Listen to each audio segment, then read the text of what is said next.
Hello, everyone. Happy Sunday. For this week, I just wanted to have a little chat about letting go and moving on because this is something that I had a really hard time with, and it's like a big part of my mental health story and journey. I have written out some notes on my laptop just to keep me a little bit organized, but we'll get into it. So since high school, I've always been super, super hardworking, super motivated, worked really, really hard in school, love school, which is great to a degree. But what's not great is that I developed a very, very harsh criticism of myself, and very little grace was given to me by myself, acknowledging things that I felt like I was failing at always, and focusing on every single little mistake, just thinking about that the whole day, and not really thinking about, oh, I did good on this test, I did good on this, blah, blah, blah, blah. Like, not being proud of myself. I chose to get a nursing degree because college for me was going to be a fresh start. I was going to work really, really hard and put all of my energy into getting the grades that I wanted and to succeeding and being at the top of my class.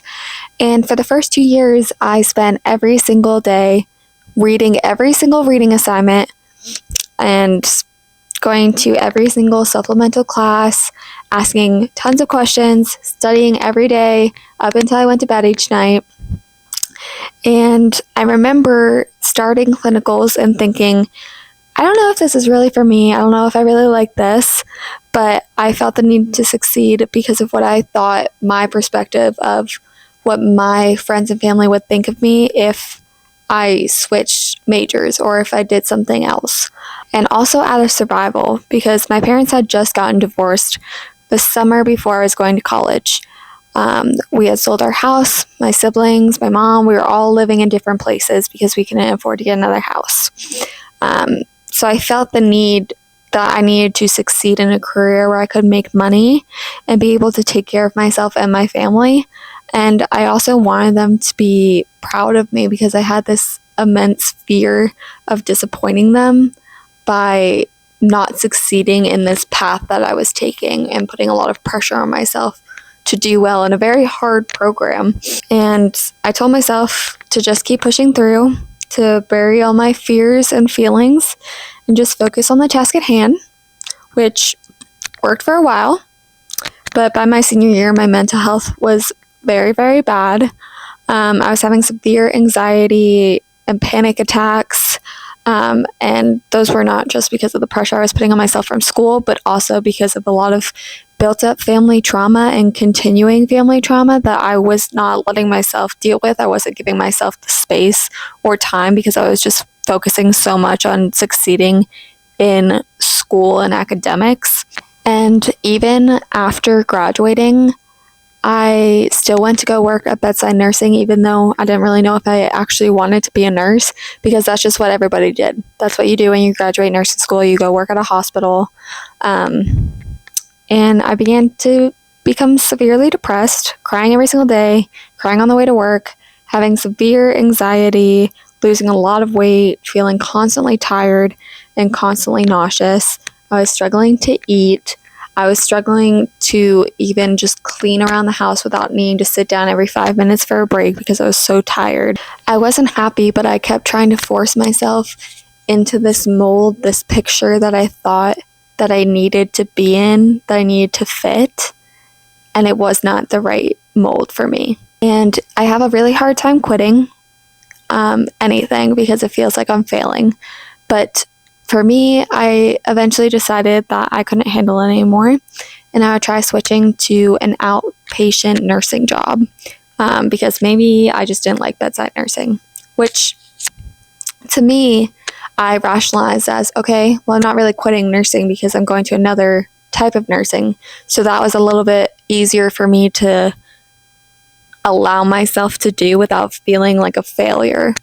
And I was also switching to a job where I was making more money and is more responsibility and, is a really good job. So I felt like I was making a better impression on my family and friends because I was going to work at this really good job. and have a really good career there. For many reasons, work environment and family stuff, I became even more depressed there. I started having suicidal thoughts daily, like every single day driving to work.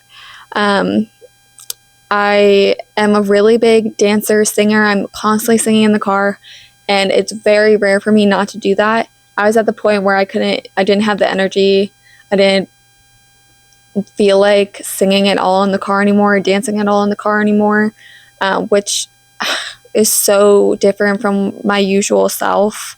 I had this constant tension where I felt like I had to stretch to be able to even just breathe. I remember saying to my mom that I felt so anxious, so much tension, that I felt like if I laid a certain way, my body was just going to snap in half because of how much stress I was under and how much stress I was putting on myself. And even at this point, I was struggling to understand that I needed to focus on my mental health and take care of myself because I couldn't go down this road much longer, and I was afraid of what might happen to me or what I might do to myself. So eventually, with the support of my friends and family, I did end up quitting.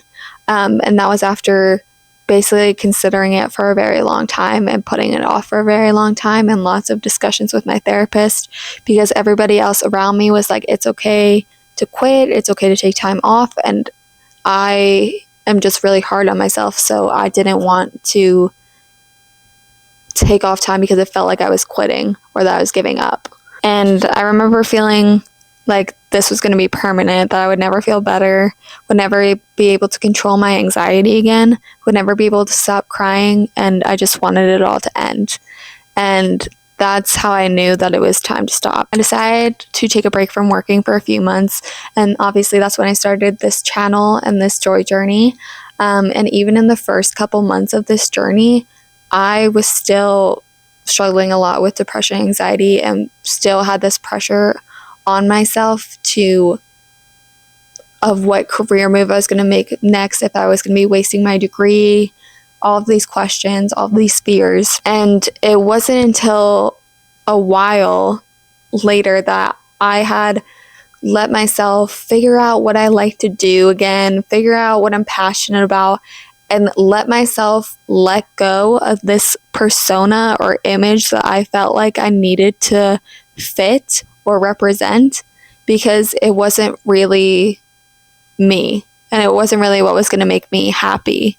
And I couldn't just keep letting my life happen to me and live in an unhappy state where I was miserable and not being fulfilled. And I had to start making decisions that would make me truly happy. And once I decided to get a job in another career, I felt this huge relief off my shoulders, because I was able to finally accept that just because you change careers, just because you need to take a break, it's not giving up, and it's not wasting your degree. Nobody knows, well, some people do, but very few people know what they want to do when they're 18. So it is okay to change your mind. Sometimes our greatest enemy is ourself. And once you realize that you'll be okay if your job doesn't work out or you don't use your degree, and that you realize it's okay to change your mind, it's easier to have grace for yourself and to realize that you're just a human. You're not supposed to know what you're doing right off the bat. This is everybody's first time living, right? So just remember to show yourself some grace and to put yourself and your happiness first, and to not wait. Don't be afraid to make those decisions now. Don't let months and months and months pass by of you just being severely depressed and not happy. Start making those decisions to live a happier, more fulfilled life now. And I know you're going to do great at that. I'm also super excited because I have plans in place to try to do another like different kind of segment on my YouTube channel of having conversations and like interviewing people with who have experienced mental health struggles, and to represent the variety of things that can impact your mental health. So I'm excited about that, but we will see what comes next. I hope everybody had a great weekend, and if you can relate to this message, I hope it helps you. If you need a sign that it's okay to quit, it's okay to pivot, this is your sign, okay? Everybody have a great day. Love you.